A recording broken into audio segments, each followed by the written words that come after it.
Берекетти на нашому телеканалі з 26 травня. Дивіться щодня о 20:20 і будьте благословенні.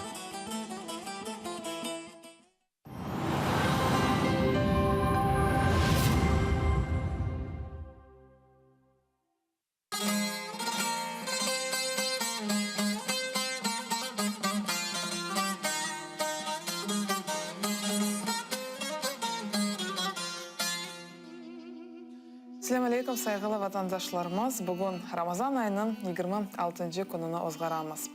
Hayırlı işler için çok savaplar yazılgan ay bite. Ama sonki günlerini kaçırmayıq.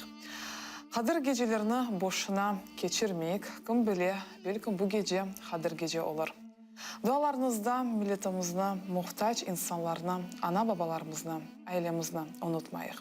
Hepimiz bir-birimizge duacı olayıq. Ve aslında ömür devamında hepimizden ağır, yanık, kederli zamanlarımız ola.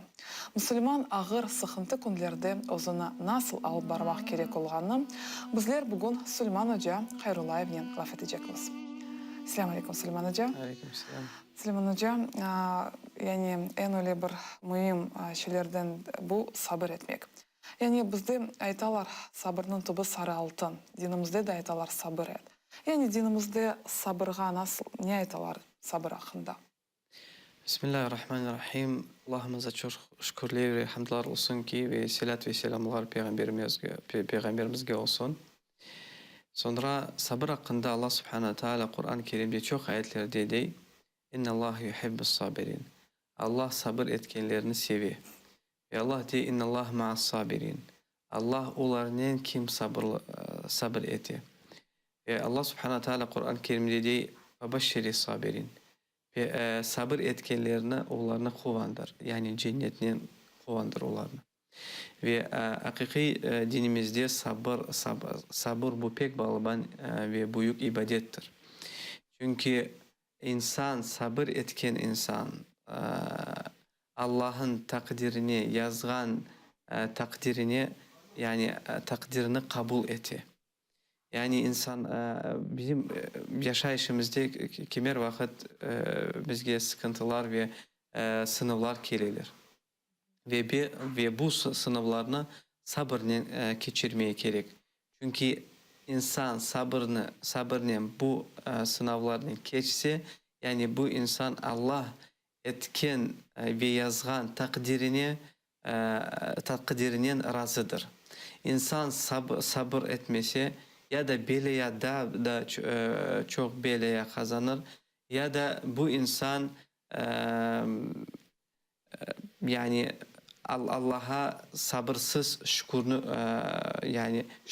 görsetmeyecek. Yani insan o insanlardan olacak haysiler Allah'a şükür etmeyler. Ve hakiki Peygamberimiz Muhammed sallallahu aleyhi ve sellem çok sabırlık etti.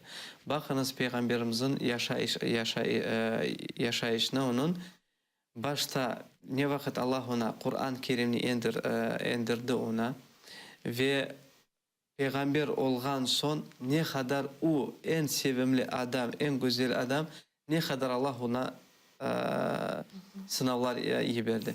Ve Peygamberimiz ne kadar sabır etti. Ve sabrın sonu bu baht ve cennettir. Çünkü eğer bir kıyınçılıktan, sınavdan kele yengillik. Allah subhanahu teala de inna ma'al usri yusra. Kıyıncılıktan son yengillik keli. Bana bu kıyıncılık vakitte insan sabır etse ondan son yengillik gelir. Ve bu insan yani bu kıyıncılıktan son yani güzelliğini koruyar ve baht yaşar inşallah. Ve cennet ki yani bir dünyada cennetini kazanır. Peygamberimiz Muhammed sallallahu aleyhi ve sellem onu evden kovdular. Peygamberimizini urdular. Peygamberimizini sogdular. Ve Peygamberimiz bunun sabırlık etti. Çünkü Allah subhanahu teala ona emir etti sabır etmeyi. Onun sahabelerine onun göz ogunu parçalarga böyle edilir ve o keçkende aytkan edi sabran ya ahli asir fe inne mev'idukumul cennet. Ey Yasir ailesi sabır etin ve sizin Allah vaadi etken gibi sizin yeriniz cennet olur. Ve o kıyıncılık zamandan son bakın Peygamberimiz hicret yapkan son Medine'de nasıl Allah subhanahu teala ona bütün dünyayı açtı. Son Peygamberimizden son sahabelerimiz ne kadar Allah subhanahu teala onlara en balik, en bakt ve en bereket verdi. Ve hepimizge bilmeye gerek sabır bizim dinimizde en büyük ve en balaban ibadetlerdendir. Çünkü altı imanlardan imanın şartlardan en sonunki bu iman etmege Allah yazgan ve etken takdirlerge. Mana bu takdir hem yaman ve hem yaxşı oluyor. Mana insan yaxşı olgan takdirini duysa Allah'a şükür etmege gerek. Ve yaman takdir ona düşse sabır yapmaga gerek. Ben bilem ki sabrın çeşitleri var. Yani bularının sabrın çeşitleri hakkında tafsilatlıca anladınız. Umumi sabrının üç kısmı var. Birincisi Allah emir etken şeylerge sabır etmeye gerek. Yani Allah subhanahu teala bizge oruza tutmaya emir etti. Nasıl hava olmasa sıcak ya da soğuk oruza tutmaya mecburmuz.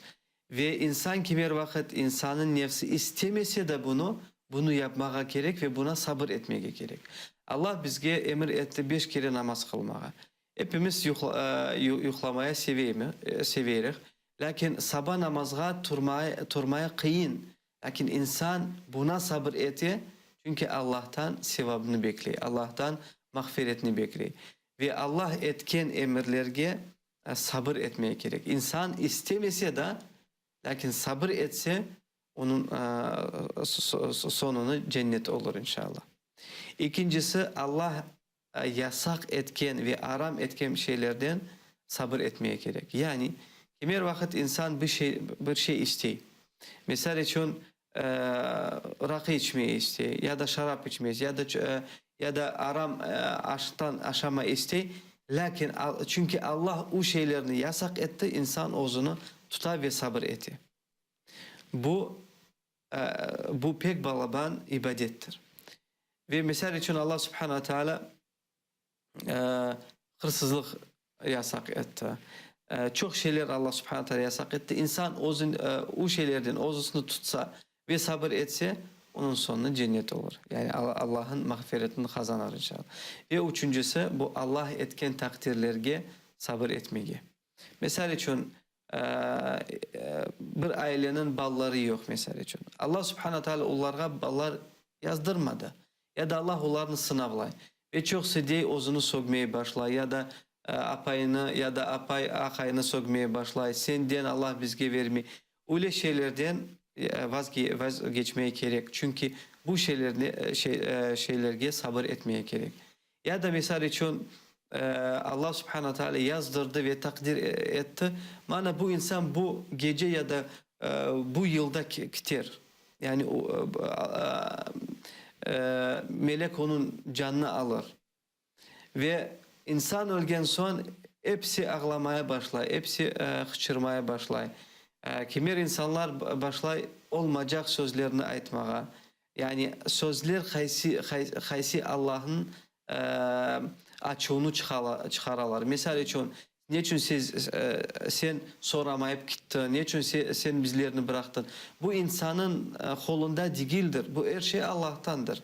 Ve Allah subhanahu teala Kur'an-ı Kerim'de dedi وَلَنَبْلُوَنَّكُمْ بِشَيْءٍ مِنَ الْخَوْفِ وَالْجُوعِ وَنَقْصٍ مِنَ الْأَمْوَالِ وَالْأَنْفُسِ وَالثَّمَرَاتِ فَبَشِّرِ الصَّابِرِينَ الَّذ۪ينَ اِذَا أَصَابَتْهُمْ مُصِيبَةٌ قَالُوا اِنَّ لِلّٰهِ وَاِنَّا اِلَيْهِ رَاجِعُونَ.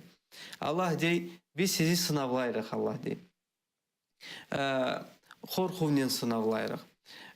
Son malınıznen sınavlayırıq. Yani mal olmağannen sınavlayırıq.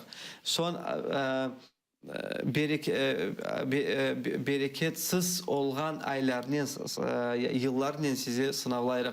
Ve ölümnen de sizi sınavlayırıq Allah dey. Fabaşşiri sabirin. Sabır etkenlerini Allah dey huvandır.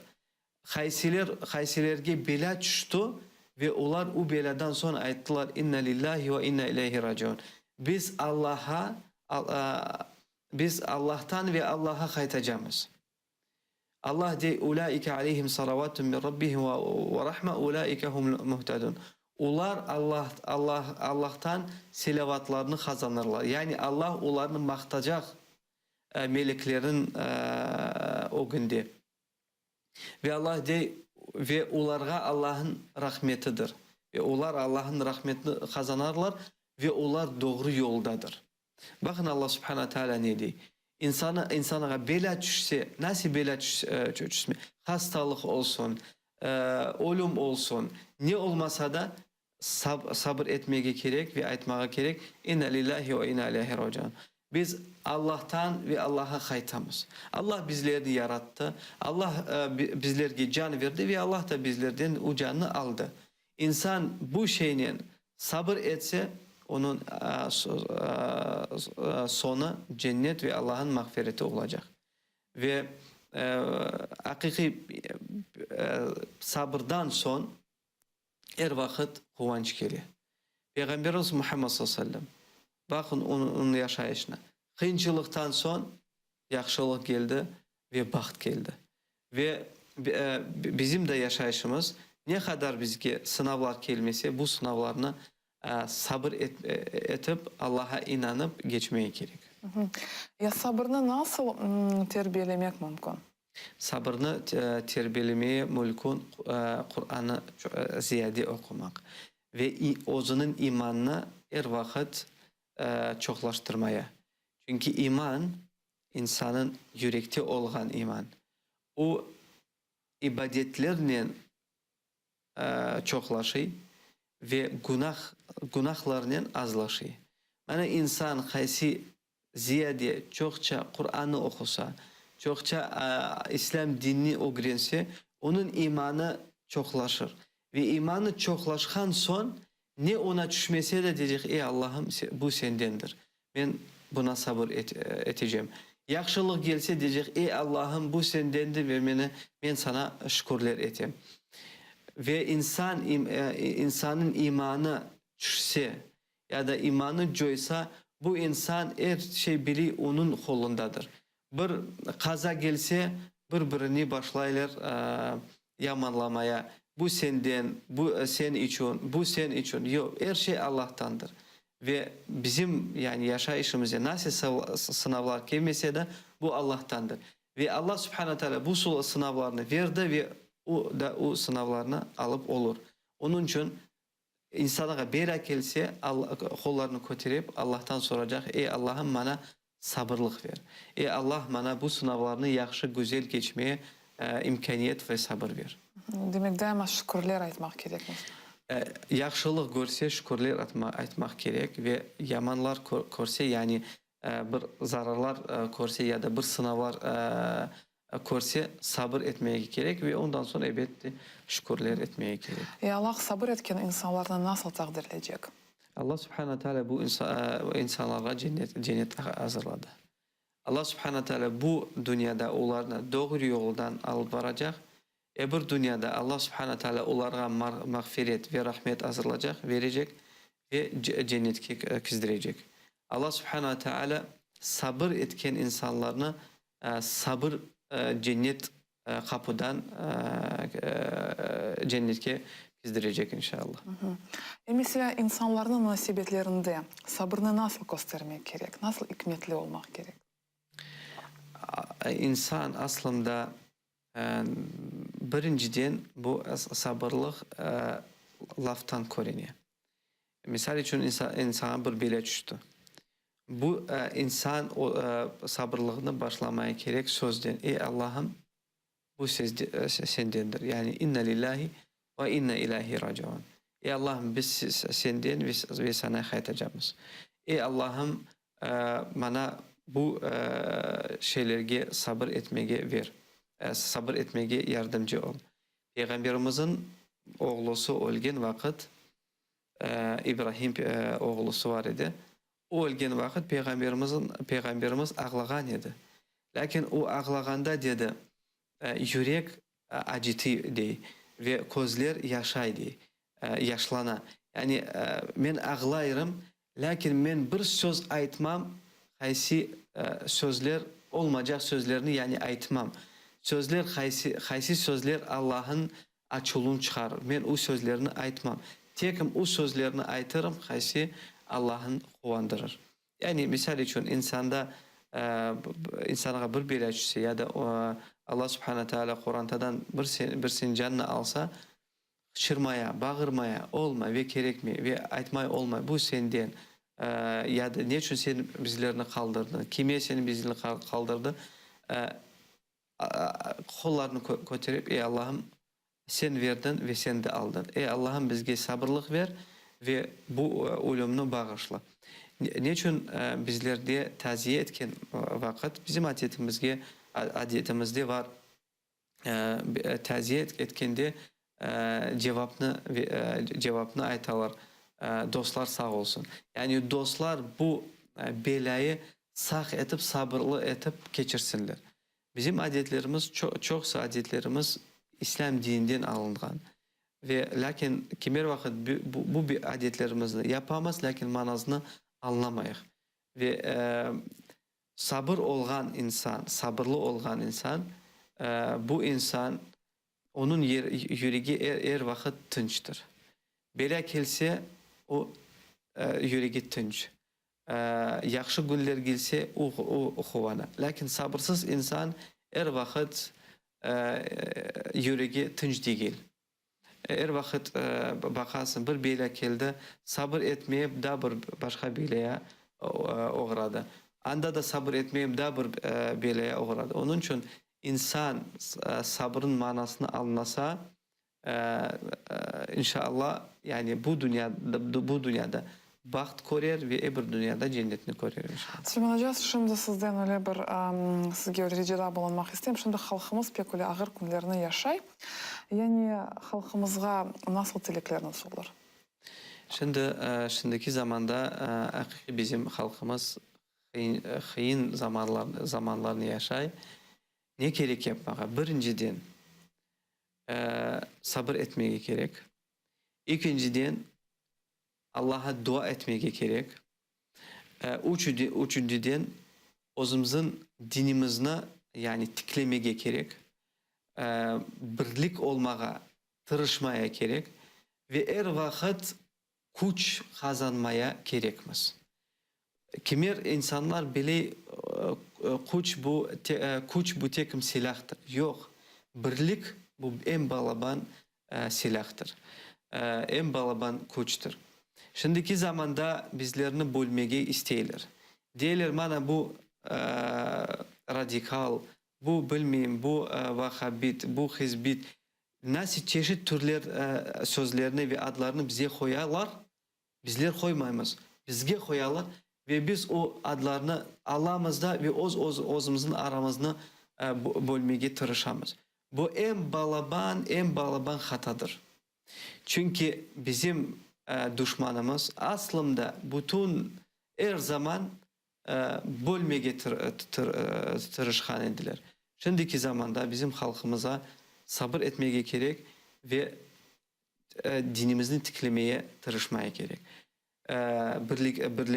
Birliğimizni saklamaya gerek. Ve üçüncüden her vakit hareket yapmaya gerek. Her vakit her şey yani yaşlarga her vakit aytmaya gerek. Sen kul değilsin. Sen tekim Allah'ın kulusun. Ve bu dünyada sen hürriyette yaşamaya gerektir. Azaltıkta yaşamaya gereksin. Ve her vakit hareket yapmaya. Ve Allah subhanahu teala ondan son bizge inşallah galibini verir ve bu da şöbe yoktur. İnşallah. Çok sağ olun Süleyman Allah Hoca. razı olsun. Allah sizden razı olsun. Sevgili teleseyircilerimiz, sabırlı olayıq ve birligimizni saklayıq. Şimdi ise iftar vakti geldi. Yüce Rabbimiz tutkan orazalarınızdan kabul, makbul eylesin.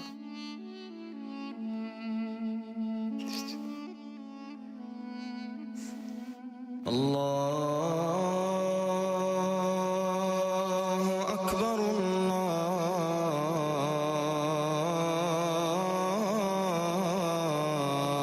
Allahu Akbar, Allahu Akbar,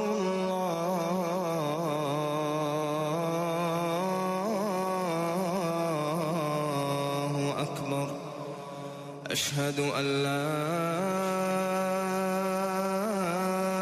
إله إلا الله أشهد أن لا إله إلا الله أشهد أن محمدا رسول الله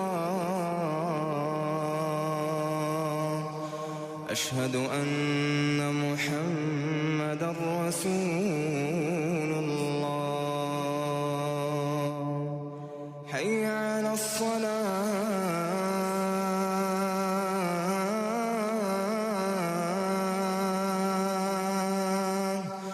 حي على الصلاة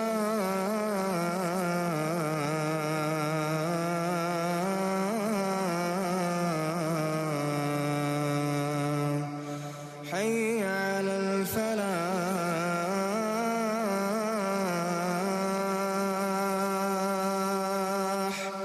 حي على الفلاح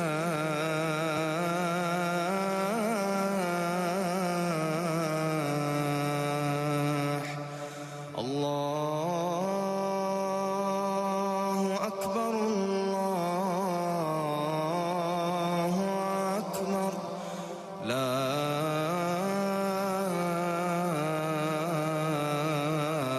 إله إلا الله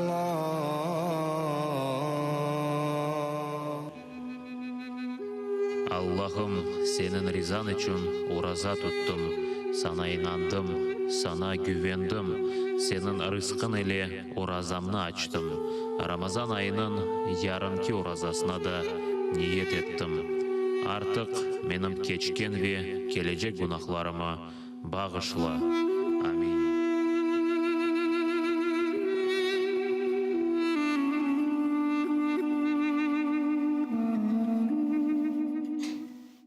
Saygılı teleseyircilerimiz, programımız devam etti ve bu Ramazan bereketi programmasının devamında bizlerden birçok vatandaşlarımız bağlanmağa hareket etti. Bahçesaray şehri, Ahmezcid, Cankoy, Sudak ve diğerleri bugün bizlerden Aluşta şehri bağlandı. Kelini selamlayık. Selam aleyküm.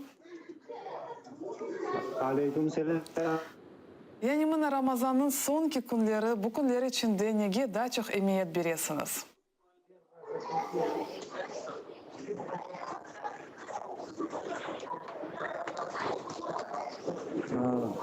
Dan bekleyip bu Ramazan'dan kaysa durmayıp buraya Ramazan bitkenini istemeyiz. Bek güzel geçireyik bu vakitlerini. Allah hepsine razı olsun. Ya asıl da buna bilemiz ki Kırım'da vaziyetimiz pek gergin. Halkımız arasında birlik muhitini hissetmek mümkün mü? Elbette. Birlik birinci dinimizde. Çünkü dinimiz bütün fikirlerini birleştiriyor. Meselelerini nasıl çözmesini bizge her şeyini göstergen dindir. O için elhamdülillah bu mübarek Ramazan ayı içine bunda ağa, kardeş, bala, çağalar toplanıp hepsimiz bu teravih namazlarını, gecede iftarlarını geçirip bu duygular belli oluyor camilerimizde. Maşallah bu Aluşta camisi. Doğru mu? Yukarı Ve vatandaşlarımızga nasıl tilekleriniz var? Ne etmeye isterdiniz?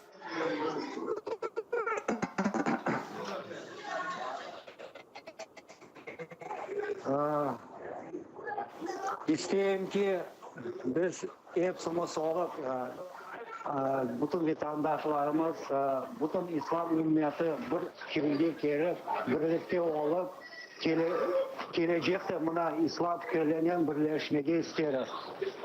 Çünkü ne olmasa, nasıl bir mesele çıkmasa ortamızda biz her vakti Peygamber sünnetine ve Kur'an-ı Kerim'ine bakıp işlerimizi çözsek, böyle bizim yolumuz burada, böyledir. Çok sağ olunuz. Allah sizden razı olsun. Geçirgen iftarlarını kabul etsin. Sağ olunuz bizlerle bağlanğanınız için. Sayılı teleseyircilerimiz, Ramazan Bereketi programması devam etti ve növbeteki canlı bağımız.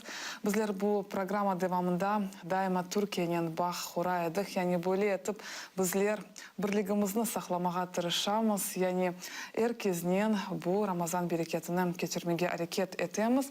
Canlı bağında Türkiye ve tafsilatlıca iftar akşamının bizim muhbirimiz Emine Halil paylaşacak. Selamun Aleyküm aziz saygılı hürmetli vatandaşlar. Akşam şerifleriniz hayırlı olsun ve Ramazanınız hayırlı olmağa devam etsin. Biz bugün sizlerle İstanbul'dan bağlanamız ve İstanbul'un Kırım Tatar Derneği'nde bulunamız. Bugün bu yerde iftar verilmekte. Aslında bu dernek oraza vaktinde çok iftarlar vermekte ama biz bugün rast geldik bu iftarga ve bu dernek Türkiye'de bulunan en eski derneklerden birisi, hatta birinci dernek demege mümkün. Daha detaylı bir bilgini yanımızda durgan Celal ağamızga sormağa isteyim. Selamun Aleyküm, hayırlı Ramazanlar, akşam şerifiniz hayırlı olsun. Sağ olun, size de hayırlı Ramazanlar olsun. Siz bugün iftar verirsiniz. Aslında iftarlar çok verdiniz bu ay içerisinde ve bu iftarların bergeninizde nasıl duygular duyasınız Celal ağam? İftarı vergende, iftar aşkanda, Ramazan duasında mutlaka Kırım'ı dahil ediyoruz. Rus işgali altında olan vatanımızın istiklali için dua ediyoruz ve halkımızın birlik beraberliği için dualar ediyoruz. Bu İstanbul Kırım Derneği sizin söylediğiniz gibi 1952 senesinde kurulmuş ve Kırım mücadelesini devam ediyor. Şimdi bizim canlı yayında vatandaşlarımız Kırım'da seyrettiler. Onlara Oraza ile Ramazan ile bağlı dilekleriniz nedir? Benim bu mübarek Ramazan'da Kırım'da yaşayan halkıma dileklerim hiçbir vakit Rus işgalini tanımasınlar, birliklerini, beraberliklerini devam ettirsinler. Kırım Tatar Milli Meclisi'nin düşünceleri ve mücadelesi doğrultusunda milli liderimiz Mustafa Abdülcemil Kırımoğlu ve Milli Meclis Reisimiz Rıfat Çuvar Bey'in yol başçılığını yaptığı milli hareketimize desteklerini sonuna kadar devam ettirsinler. Sağ olunuz Celal ağam. Endi mümkün olsa keçiyik iftarga doğru. Siz buyurunuz Ogden. Demek bugünkü iftarımızda daha çok dernekinin azaların horantaları ve ayrıca başka misafirler de bulunmaktalar. Tahminen 3 dakika evvelsi ezan okundu ve insanlar, halkımız aşamaya başladılar. Bu yerde bulunan halkımız hepsi %100 Kırım Tatarı demege mümkün. Çünkü onların hepsinin bir vakitleri büyükleri, ataları, bitaları Kırım'dan gelip koştular bu yerge. İstanbul'a yerleştiler. Selamun Aleyküm, aş tatlı olsun, afiyet olsun. Orazanız nasıl geçiyor? Güzel. Güzel bir Ramazan dilemek istiyorum. Güzel orazalar geçirsin. Sağ olun, aş tatlı olsun, hayırlı Ramazanlar. Bu yerde bu dernekinin aktivistleri olan Ergun ağamızga mikrofonu uzatmak isteyeyim. Hayırlı Ramazanlar Ergun Bey. Çok sağ olun, sizlere de hayırlı Ramazanlar. Şimdi sizin Kırım'da vatandaşlarımız seyretiler, onlar da iftar mahallinde. Onlarga ne etmek ister ediniz İstanbul'dan Kırım'a? İnşallah bir gün Kırım'da hep beraber bir Ramazan'da iftarda bir arada oluruz inşallah. İnşallah. Sağ olun Ergun Bey. Bu yerde daha bir derneğin aktivistlerinden en çalışkan aktif iştirakçılarından Bülent Bey'e mikrofonunu uzatmaya isterim. Bülent Bey, hayırlı Ramazanlar. Kırım'a nasıl mesaj göndermek istersiniz? Herkese çok selam söylüyoruz. İnşallah bir gün Kırım'da hep beraber iftar yapacağımız günlerde görüşmek üzere diyorum. Sizce Kırım'da nasıl bir mücadele olması gerek? Kırım'da mücadelenin hatlarını zaten Mustafa Agamız çiziyor. Mustafa Agamızın gösterdiği yoldan ayrılmadığımız müddetçe inşallah Kırım'ı Allah'ın izniyle kurtaracağız. Yeter ki Agamızın izinden ayrılmayalım, onun sözünden çıkmayalım. Çok sağ olun, Allah razı olsun. Hayırlı Ramazanlar deyimiz. Bu yerde Celal ağamızın hanımı var, Tülay Hanım. Kırım'a nasıl mesaj vermek istersiniz? Ben herkese hayırlı Ramazanlar diliyorum kendilerine. Tabii Kırım'da daha iyi günlerde görmek hayalimiz. İnşallah o da en kısa zamanda olur. İçim öyle geliyor. Mustafa Bey'e de selamlarımızı iletiyorum. Aleyküm selam, çok sağ olunuz. Hayırlı Ramazanlar dileyimiz sizge. Herkes aş aşamakla meşgul. Aslında bu iftarlarda herkesin duası birinci olarak Kırım'ın serbest olması, Kırım'ın rahat günlerinin görmesi ola bu iftarlarda. Onun için bu iftarların emniyeti pek büyük dep sayam. Daha bir dernek azamız var bu yerde. Vereceğim şimdi. Ne etmek istersiniz Kırım'a? İnşallah gelecekte hep beraber Kırım'da iftar yaparız. İnşallah. Herkesin dilinde, ağzında aynı dua. Gelecekte hep beraber Kırım'da iftar edeceğimiz. Siz ne etmek istersiniz? Bütün Kırım'a selam. Aytan bunda.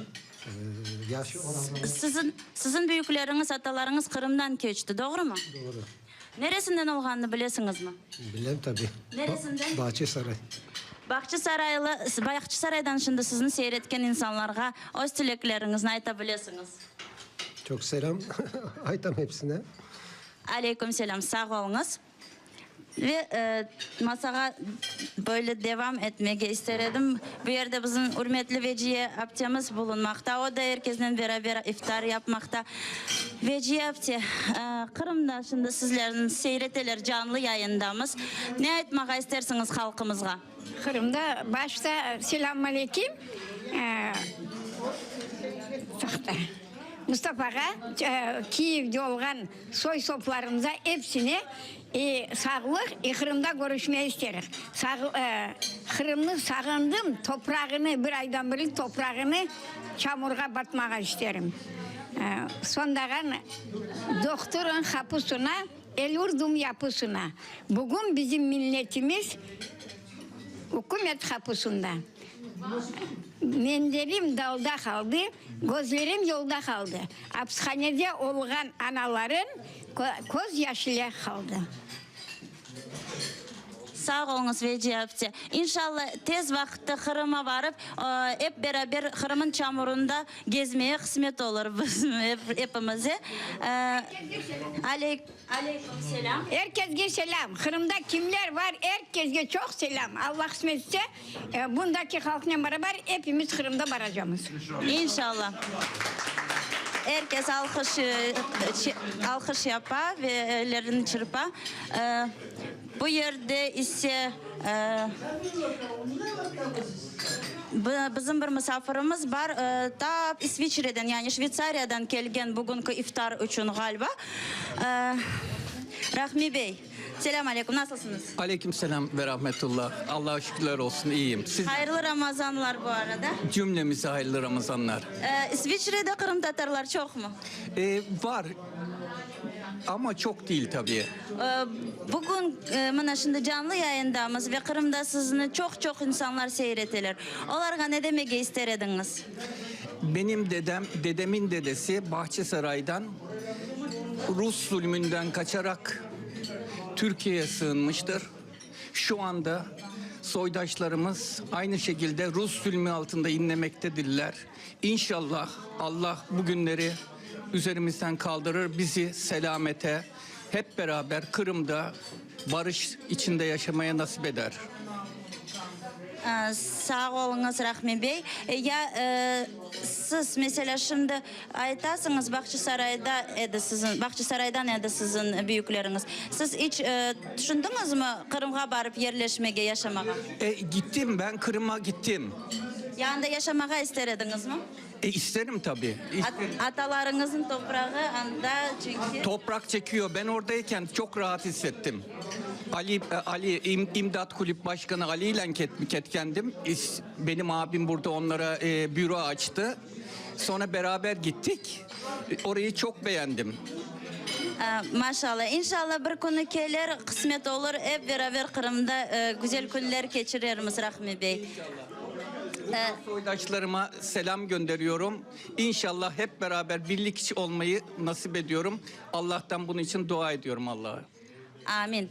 Ve daha bir bu derneknin fahri insanlarından biri, çok çalışkan bir emcemiz var. Hayırlı Ramazanlar. Hayırlı olsun Ramazan. İşte biz de Kırım'ı yaşatmaya uğraşamız Türkiye'de. Benim de dedem, annelerim, hepsi de iki dedem de Kırım'dan gelme. Evet. İşte. Kırım'daki halkımızga öz dileklerinizni aytmak istersiniz mi? Hayırlı Ramazanlar olsun onlarga da, onlarını közleyimiz, özleyimiz, birlik olup hep beraber savaşacakmız inşallah. İnşallah, sağ olunuz, hayırlı Ramazanlar. Kene bu tarafka doğru gitmek isteyeyim çünkü bu yerde oturgan yaş ve aktif bir iştirakçilerden birisi Yasin Bey var bu yerde. Yasin Bey, hayırlı Ramazanlar. Hayırlı Ramazanlar Emine Hanım. Nasıl geçti orazanız? Oraza bu yıl çok güzel geçti. Saatler Türkiye'de uzun ama çok rahat geçiyor. Allah kolaylığını veriyor. Kaçıncı yıl oraza tutasınız? Benim herhalde bir 15 yıl oldu. Maşallah, bütün orazalarınızı Allah kabul etsin. Kırım'a ne etmek isterdiniz? Kırım'daki bütün Tatarların buradan orazalarını Allah kabul etsin. Allah onlara sağlık versin. Orada şu an sıkıntılı bir durum. Tabi buradaki kadar rahat geçmiyor orada oraza. Ama onların sevabı bence buraya göre daha büyüktür. Daha balaban olgan. İnşallah. Mana biz bilemiz ki siz pek aktif bir şekilde Kırım davasını Türkiye'de tilge getirmeye tirişasınız. Bunun sebebi nedir? Ne için bu kadar meraklanasınız Kırım kureyşiyle? Vatan sevmek herkese gereken bir şey. Bence güzel bir cevap verdi Yasin Bey'den. Sağ olun Yasin. Siz de sağ olun, hayırlı geceler. Hayırlı akşamlar. Vatan sevmek herkese gerek bir şey. Zaten vatan sevgisi olmasa bu dünyada herhalde hiçbir sevginin pek de manası olmaz diye düşünüyorum. Bunun ile yayınımızı, bağımızı bugünlük bitiremiz hürmetli teleseyirciler ve inşallah en yakın vakitte Kırım'ımız serbest olmasını dua etmemiz ve hep beraber Kırım'da olup böyle şen şeramet iftarlar geçirmeye kısmet etsin Allah bizge. Stüdyo. Sağ olun Emine Hanım, böyle güzel iftar akşamını paylaşkanınız için. Saygılı teleseyircilerimiz, bizim programımız sonuna geldi. Ben size şunu koşmak isteyim. Bugünkü sohbetimizden sabırны tubu neden sarı altın olganını anlagandırsınız. İmanın yarısı sabırdır. Yürek ve bedenin sağlığı sabırdır. İnsanlarla muhabbet yaşamak, sabab kazanmak için sabır gerektir. Mert olmak, muvaffakiyetli olmak, galibini kazanmak için sabır gerektir. Yüce Allah'ım hepimizge güzel, gerekli sabır gibi çizgini ver. Hepimizge Muhammed sallallahu aleyhi ve sellem'nin gibi güzel ahlak ver. Hepimizge Eyüp aleyhi sellem'nin gibi sabrını ver. Bizler aciz bir kullarımız, daima sana yalvaramız. Allah'ım, mübarek Kadir gecelerde müminler yapkan dualarını boş kaldırma. Müslüman ümmetini zulümden kurtar, cenklerini toxtat. Zulüm hükümdarlarını uzun maskara et, cezala. Hapishanede oturgan vatandaşlarımızga, evlatları gayip olgan insanlarga, onların ailelerine sabırlar ve hayırlı göz aydınlar ver. Bizim milletimizin yolbaşçılarına, liderlerimizge, faal iştirakçilerge, askerlerimizge ve bütün milletimizge vatan sahibi olmağa yardım et. Kırım Tatar halkına ayaklar üstünde mert durmak, ahlaklı, imanlı, güzel millet olmağa nasip et. Sağlıklı kalınız ve selamun aleyküm. Ya Rabbim, sen Rahmansın ve Rahimsin. Alemlerinin Rabbi sensin. Allah'ım, yalnız sana ibadet yaparmız. Senden yardım istermiz. Bizge doğru yolunu göster. Lütf ve ikramına nail olgan kimselerinin yolundan bizlerini yürgüz. Gadapka uğragan günahkarlar ve sapıklarının yolundan değil. Ey Allah'ım, sen kadirsin. Her şey ancak senin isteğinden olur. Allah'ım, bizlerini kaderge doğru şekilde iman etken ve takdirini doğru şekilde kabul etken müminlerden eyle. Bizim başımızga ne gelse hayırlısı olsun. Bu ayatda rast getirgenimiz imtihanlardan, sınavlardan doğrulukla geçeyik. Ya Rabbim, bizim ve geçmişlerimizin günahlarını afu et. Hayır amellerimizni ise kabul et. Bizim yar ve yardımcımız ol.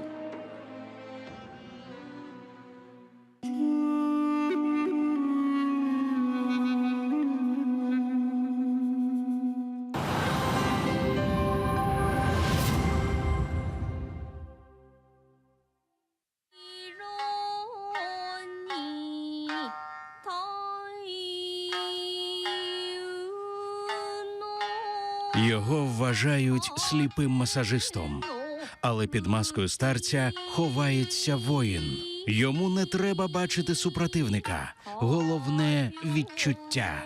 Затоючі. Сьогодні о 21:00 на нашому каналі. Давай поставим все.